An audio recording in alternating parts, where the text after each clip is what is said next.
Oh, we're like full headphone. Oh yeah, we're like it's a radio show. Wow. This was very professional with like the different cameras and the lights. Welcome to Afternoon Classics on Radio 3. I was going to say, you're not Radio 1. No, I think higher number. You'll be back for. I'll be back for more. You'll be flying home with us on a Sunday to come and do this on a Monday. For sure. Is this a specially made table? Yes. Yeah. Wow. It's optical illusion, this table. Is it really? Does it look rectangular? It looks rectangular. That is F1 tech for you.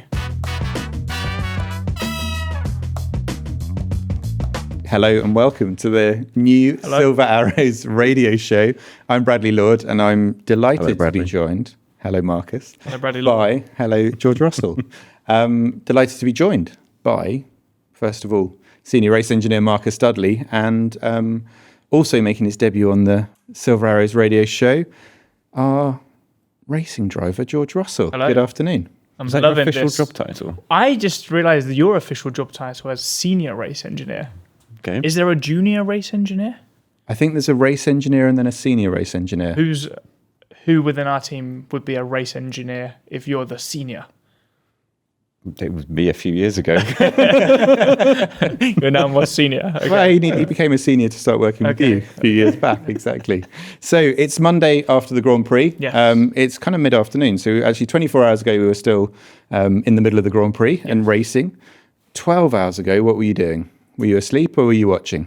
I was asleep, but I woke up at 3 a.m. for a wee, and I had to check the score. So I was pretty pleased to see it, and then watch the highlights. And then I saw Jordan Henderson's slip. Has he actually broken his wrist? Is that? I think so. He's in hospital. Oh they said he went to hospital for that. it. That is one way to go. Yeah, not ideal. What happened then? So he was amongst the celebrations after the game, and he jumped over the advertisement banner, slipped, landed on his wrist, and broke his wrist. And he got a yellow card as well. He had a yellow card earlier in the game. And he wasn't playing? He wasn't playing. He was just on the touchline. That's a hell of a game. Yeah, it was one of those games. A bit like yesterday was one of those races, actually.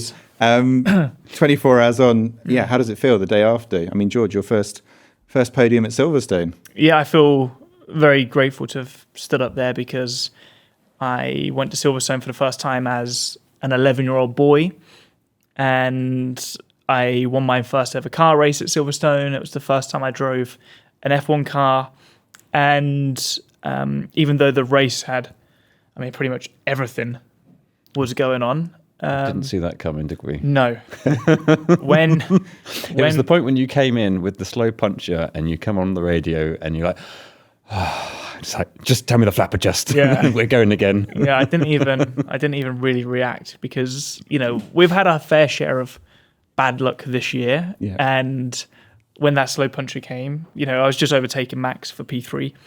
And then it was like, here we go again. But if somebody told me as I drove out the pits with P7 behind Hajar, we were going to finish second 14 laps later, there's no way this is possible. Unless it was going to pour down with rain. Yes. I didn't comprehend how events. How quickly it can turn around. But that's the sport. You just got to keep on pushing and never give up. No, absolutely. And it's reasonably unusual for you to be in the factory on a Monday straight after the race. But what does your routine look like once you've got the huge adrenaline high of being on the podium, see the fans, do the debrief, you've got all those different jobs to tick off. And then what does the routine look like after that on a Sunday night and into Monday? Well, it was also seeing my family, so my niece and nephews were there and they were jumping all over me and trying to... Well, they were in the grandstand and it was under the safety car, and you were saying... It's can someone go and get my family, please, from the grandstand? Yeah, no, I actually saw your assistant after the podium had happened, and she looked absolutely knackered. Yeah, I think she was had to leg it across to the grandstand. Yeah, fortunately, they were at the last corner, so they didn't. I knew where they were, and I knew they didn't have far to go. But it's a special moment to sort of share it with my family and my brother and my sister for supporting me my whole career. And, just having those moments and having those photos and the memories, I just have my two youngest nieces and nephews there. They're 2 and 3 years old, so they may not remember it in the years to come. But for all of us, it was a nice moment. Nice. No, definitely. And how different was that post-race, having been on the podium, having not just been there, but having something to celebrate as a Brit at home as well. Yeah, I must say it was strange emotions because, as I said, I felt we probably, a good result and deserving result was potentially third place behind Kimi and Charles. Then obviously Kimi was very unfortunate with what happened. Then you had Max had his issue.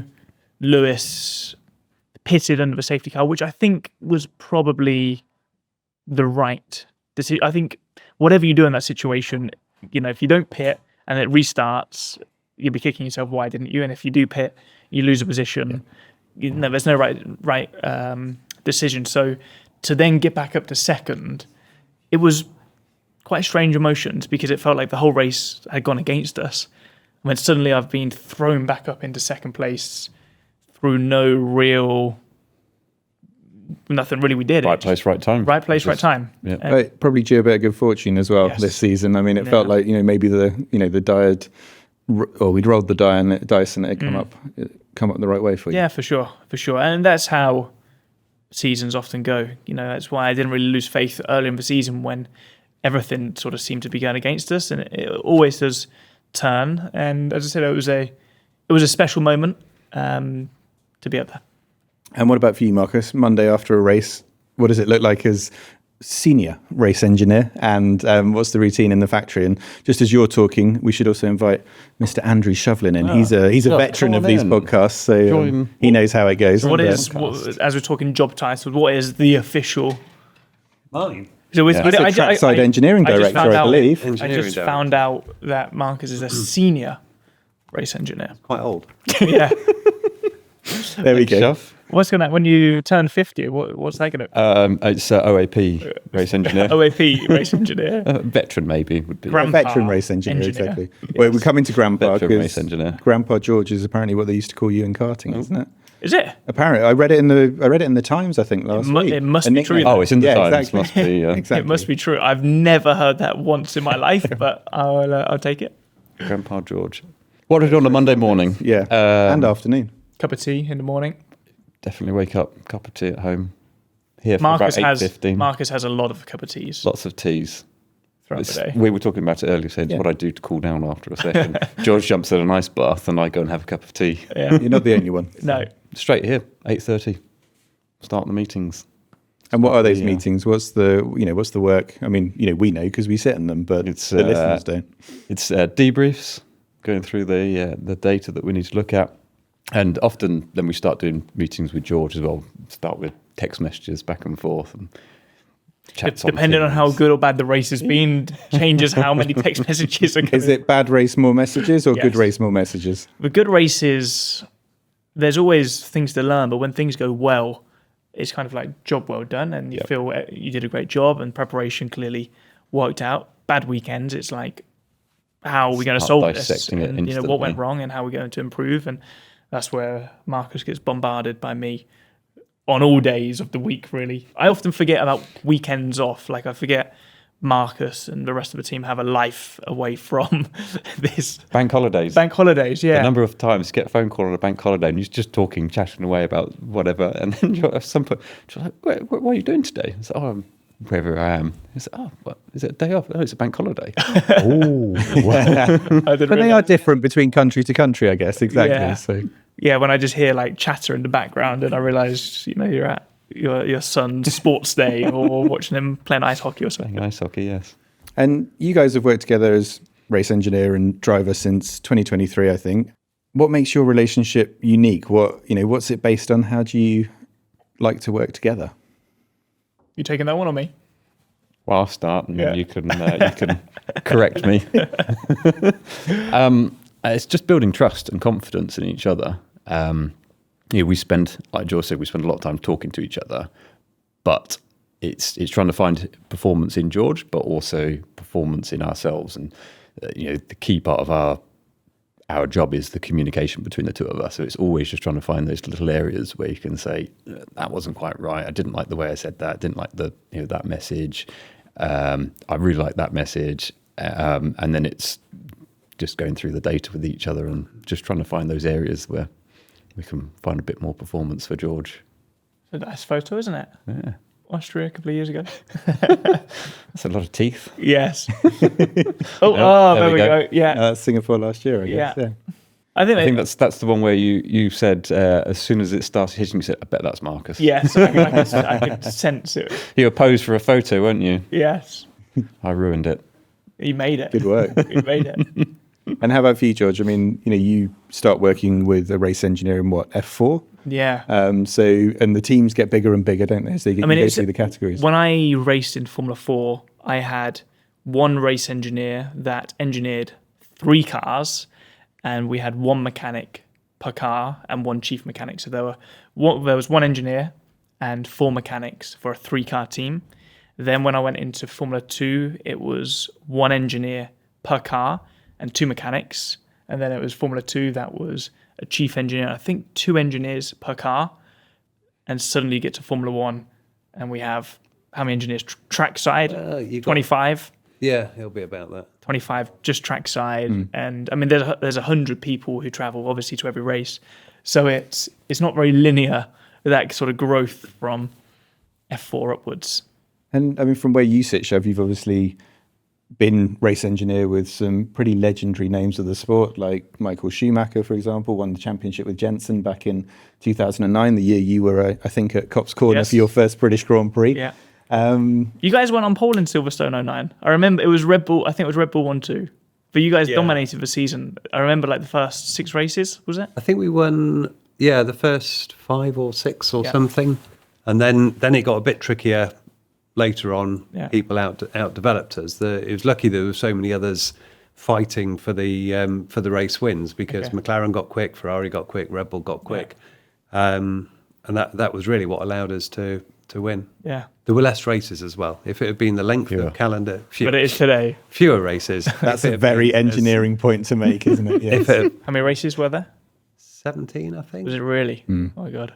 No, it went down. I mean, it was Brazil, wasn't it? Was the big one that year for the Drivers' Championship. Brazil was where he won. Yeah, I remember. So, I mean, Shov, from where you sit, the engineering teams, can you explain a little bit just about the structure that sits behind how big is a team around a driver? Because we hear Marcus and George on the radio, but obviously there's many more people than just them working to deliver success.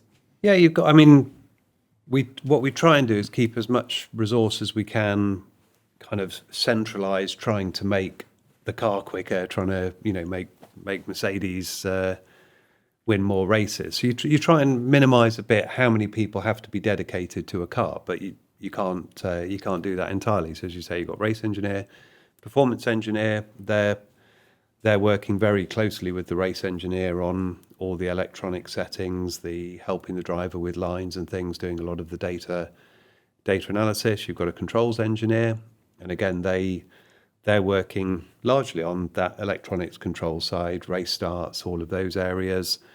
The strategy resource, we have a lot of strategists, but they're working across both sides. Tyre engineers, we have that resource centralised, again, trying to feed information across both sides of the garage. We have an aerodynamicist at the track. They're making sure that the car's healthy. Mm-hmm. Yeah, I've got most of them. No power unit engineer. PU engineers, so dedicated to each car. We've also got people in Brixworth who'd be looking at that, and then you've got a chief power unit engineer who again is overseeing the whole garage. But there's a lot that you've got to keep on top of, and part of the problem with F1 is you want to spot things and react quickly. And if you had one person trying to do all those jobs, they ultimately you can sort of do it, but what you'd miss is the ability to react on the lap to a problem, or make sure that you can solve everything in a short space of time. And what distinguishes the good driver-engineer partnerships and the ones that really succeed from ones that maybe find it harder or find it more challenging? They've got to like each other.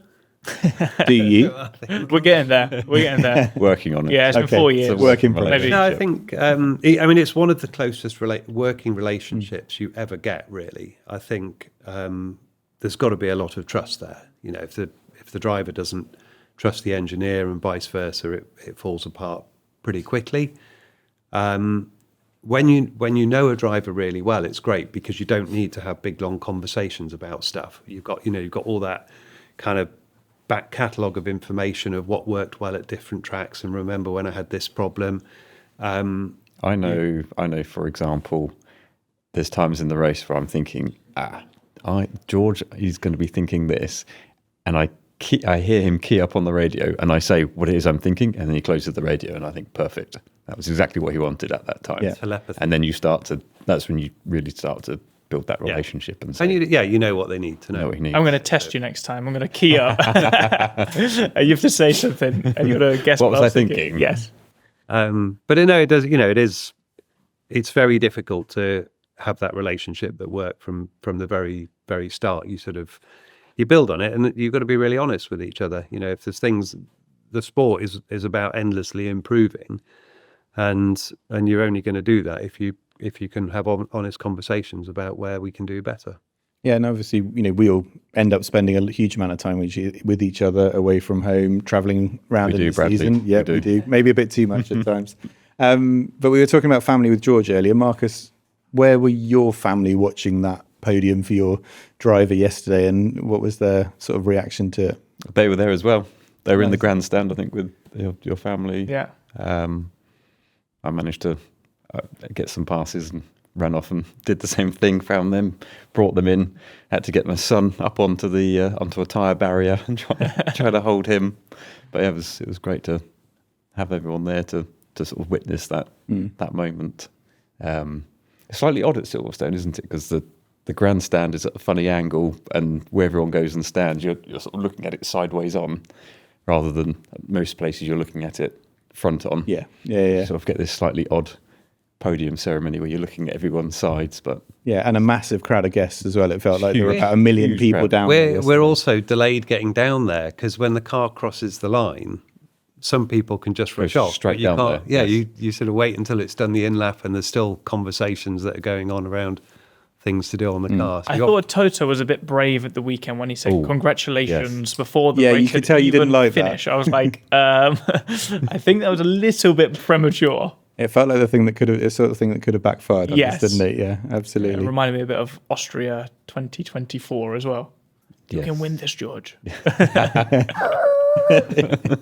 And I mean, we talked about how close your working relationship has to be. It's also one that plays out in the media quite a lot, so people only really hear your comms between each other. And I think we've bumped into it this year as well to some extent, that fans get really invested in their driver's success. So that means we're often on the receiving end of lots of comments and stuff like that. I know, George, you always say you don't see that stuff. You don't have Insta on your phone.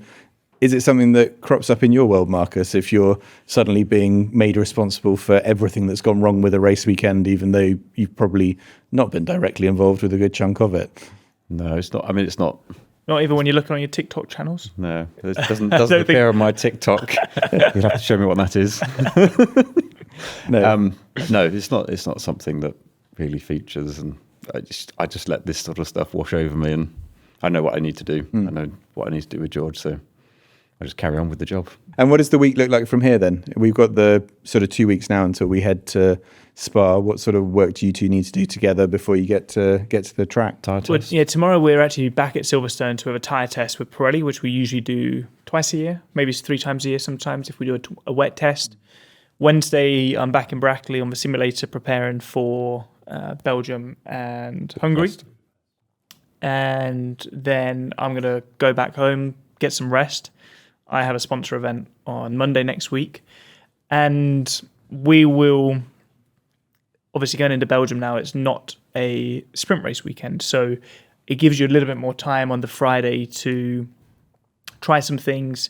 Is not as essential to try and hit the ground running, and you can give yourself that opportunity on Friday to learn. But as we said before, Marcus and I, and Katsu, my performance engineer, we're in comms most days and always sort of looking a bit at the race that's gone by and what we could have done better, but also looking at the trends over the years, like what is the overriding factor that is we're struggling with, and how are we going to sort of implement that into the next race. Yeah, and you've talked a little bit in the last couple of weekends, I think, about sort of trusting your instinct a bit more and letting it flow. And so what is on that job list?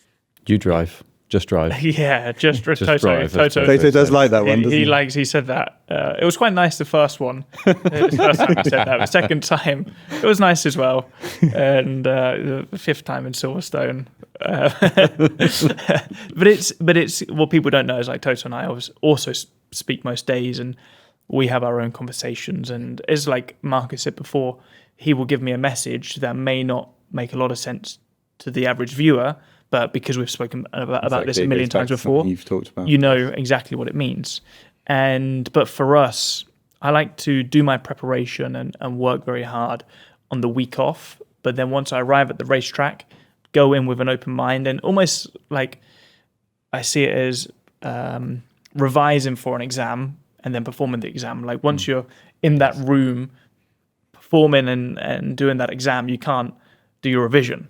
So you just got to trust what you've learned before, unless you cheat, which I know when I was a kid doing some of especially my French exam, I was always looking over my shoulder. But you can't quite do that when you're in the race car. So I think just sort of trusting what you've learned, trusting your instincts, and just letting it flow. I mean, to be fair, Kimi did talk about getting the engineers to do his maths last year, didn't he? Oh, really? Before he did his sort of end of school exams. So, and from your point of view, Shov, looking ahead, after the last 2 or 3 races, we've seen Ferrari come back quite strongly and, putting up a real challenge. Red Bull were very competitive in Austria as well. So what's the feeling in the team as we're, looking ahead to the last races before the summer break and then beyond? Well, I mean, it'd be great if we can do some more winning before we get to the summer break. Let's do that. But winning. I think that, we didn't win at the weekend with Kimi because we didn't finish the race with him. Like after Austria, we thought Red Bull were going to be really quick. Ferrari definitely looked like they're quick, but we just need to mainly focus on ourselves. Make sure we're operating well, we're getting the car to the finish reliably. We're bringing performance to it. We haven't done a massive kit like some of our competitors, but every week we're trying to bring performance to just keep ourselves ahead at the moment. We're lucky that we've got a car that works across a whole range of tracks. Well, probably not lucky. I think we've done a good job at engineering a car that works across a full range of tracks. It's a lot of prep goes into the circuits to make sure that we land the car in the right place and we can perform well.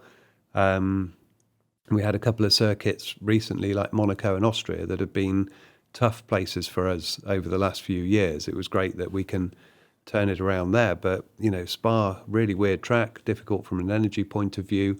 So there's a lot of work we've got to do to make sure we can hit the ground running. Yeah, and I mean, do you go to Spa slightly having that feeling that it owes you, George, after what happened in 2024, or what's the challenge going to be like there? No, I don't feel like it owes me anything, to be honest. It Owes me something. It owes Marcus 1.5 kilos. No, because that race still is a race that I'll remember, and I'll probably remember it more. When the day I'm lying on my deathbed, I'll probably remember that race because of what happened, and it didn't. I wasn't in a championship fight that year. Of course, it was a shame to not keep the trophy, but that was a great race, and it's a track that I love. But it's going to be difficult this year, like Shov said, with the energy management and a lot of challenges. It's a tough track at the best of times. Might get rain as well. Is there rain on the forecast? Oh, there's always rain on the forecast. Yeah, so there's always rain. I mean, Spa, you can be in Spa itself and then come over the hill to the circuit, can't you, and find yourself It's crazy in the that rain. we've not had a single wet session this whole season. I can't remember the last time that we had a tyre test where you did about one lap on a track that was slightly wet. Yes. And we had a damp day in Barcelona, didn't we, at the first test as well? But we didn't run. We didn't run that one. We when we did the very first running of the W17, that was at a wet Silverstone, but it was more about systems checks. Yes. We haven't. There's a lot that we're going to have to learn very quickly if we get dropped into a wet quali or wet race. And is it something the drivers are apprehensive about? Is it something you have a plan for when, if you've never driven this car in the wet? You can't really plan for it because you don't know what you're dealing with. You don't know what the beast is beneath you. There's been certain chats about the tyres maybe not as good as the tyres in the years gone by. So you may have, as a driver, a little bit more caution on your out lap and your first lap. You're probably not going to go flat through a rouge on your first push lap, first lap in the rain. I mean, you nearly did in qualifying that year. When was it? Yeah, that was 2021 in the Williams. 2021, yeah. That was quite impressive, I remember. Yeah. But no two wet laps are the same, though, are No. they? So you cannot prepare for it. You can do all the preparation you want, but as soon as you get out there, you just need to be flexible and be able to adapt to the situation. And as a race engineer, is there a playbook, or is it, you're often if you're in quali, I guess you're in parc ferme. Cross your fingers, send it, and hope. Yeah. We have the Chauvelin scale of rain. Which is Shov's very technical. He gives a number between 1 and 10, and we'll look up and go, okay, that's obviously I think from memory, we normally correct it to a sort of 2.5, don't we, or a 3.5. Yeah. I think it's quite useful. Yes. We won't give those secrets away, though. Well, no, exactly. We mustn't give all our performance away in a chat. Shov the weatherman. Yeah. No, we have done a bit of planning for we know what we're doing with power units and tyres and things, but as Marcus says, every wet session's different, every lap's different, so we'll see how we get on. Yeah, it's just adapting to what you see and what's going on around you and the conditions, because they'll constantly be evolving as well as the session's going on, whether it's raining more or drying up.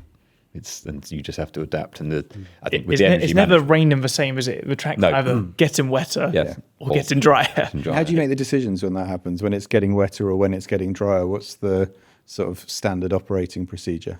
Well, again, this is the communication between either what we're seeing from competitors and their lap times, whether it's drying up or getting wetter, and then what the driver's actually seeing and feeling on the. But the general rule is when it's getting wetter, it's the driver's decision when to pit from dry tyres to wet tyres, and when it's getting drier, it's the team's call. Could you see the temperature? Well, I don't want to give too much away on our fancy radio show and allow our competitors. Don't say another word. No, zip it. But usually it's the team's call when it's getting drier. Yeah, you've also got telemetry data from the other cars, so you could, quite often the first person who goes to dries gets it wrong when it's a transition, because it's normally someone who's got nothing to lose. So they think, well, I'll do it, roll the I dice. have been there once or twice. I remember coming out of pits in Canada in a qualifying session, But yeah, so we would then be looking at how they're getting on. There's a warm-up curve. If you wait until that car does a purple sector, you've left it too long. So you're trying to sort of predict when that would be, and a lot of it is just getting it all to work well together. Good weather forecasting. So we've had occasions where if we can give the drivers good information, you might be in conditions that you're quicker on Inter, but when you've got to do a pit stop to get to Inter and then another pit stop not long after to go back to dry, you just ride it out, and that's where you've got to know from the driver. Can you live with the conditions? It's going to be unpleasant for a few laps, and it'll. These days with the GPS as well, we can tell very quickly which corners are wetter, which ones are drier, and just feed that back to the driver when they do come into pit and say it's wettest at turns 3 and 4. But then it will starts drying after that. So And as we look ahead to Belgium and Hungary, I mean, what are expectations? What are you hoping for from those 2 weekends? Well, as Shov more said, of that winning. Do more winning. Do more winning. That's what would you like? I would like to do more winning. No, but obviously you've built, over the last 2 or 3 race weekends, we've seen you get the roll of the dice, I guess, a little bit more than earlier in the season. P2 in the championship, and it's been a long way to go. It's been a good small run of form. We'll put it like that. 2 poles from the last 3 races, 3 podiums. The car has been good at almost every circuit this year, so we'd like to think that we'll be in the mix. Which circuit was it not good at? That's what I said. Has been good at all of them. Barcelona could have been a bit better. Yeah, Barcelona could have maybe been slightly better, but I think probably still could have won that race if it was a bit of a fight. But I think we'll be strong. So try and do more winning. Do more Do more winning. winning. Yes. I think that's a good motto. I think that should be the new slogan. We should get that outside. We should get it on the car park banner. Yeah. Shouldn't we? Car park Do more banner. winning. Do more It might winning. feel a bit like a sort of a command coming down from on Yeah. high, I guess. So I think someone got paid a lot of money for our previous slogan, so maybe you should claim that one, copyright it, Yeah, and that could be a nice little payday. that's Bradley's area to pay the money on. yeah, I think that'd be an excluded marketing spend, wouldn't it, Yeah. Shov? So cool. And looking beyond Hungary, I mean, I don't want to get ahead of ourselves, but summer holiday plans? What are you doing in the August shutdown? I'm getting away and going somewhere quiet. And very much not saying where you're going now, Yes. so that you don't bump into lots of people when you get there. Yeah, it's no the shutdown. I think is so good for everybody because this sport is intense. We're all working our asses off to perform and to deliver, and you're on this emotional roller coaster. We've had a lot of highs this year, but still moments when things don't go well. When reliability issues. Kim at the weekend, myself a couple of times earlier in the year. It's tough for everybody. We're all enduring that at the same time. So for us all to take a moment with our family and enjoy a couple of weeks is important. The best bit is there's no email because it's like you're not allowed to work, you're not allowed to email. But there's still text messages. There's still George will WhatsApps. phone you halfway through saying, where are you, Marcus? What's going on? You'll be like, I'm on shutdown. Why have I not heard from you? But no, it's nice because you can just go away and literally forget about work, and it's the only time that you can do that properly. Do you forget about work? Yep. There you go. He's a pro. Yep. A few years ago, I let my phone just go flat. Okay. Let my phone go flat for a few days and just ignored it. But that's the nice bit. And you come back in 2 weeks later and nothing's happened because no one's working. Yeah. So, there's no plans that have changed or No. things that have gone off track. It's a good thing. Yeah. Cool. Well, we said working plenty of times in those last answers, and I think it's probably time to get back to doing a bit more of that. So for George and Marcus, you can go and prep for the Pirelli test. Shov, get back to your meetings as well. And thank you all for joining us on Thank our you. Silver Arrows Thank you, radio show. Bradley Lord. Thank you, Bradley Lord. Thank Well you done. very much.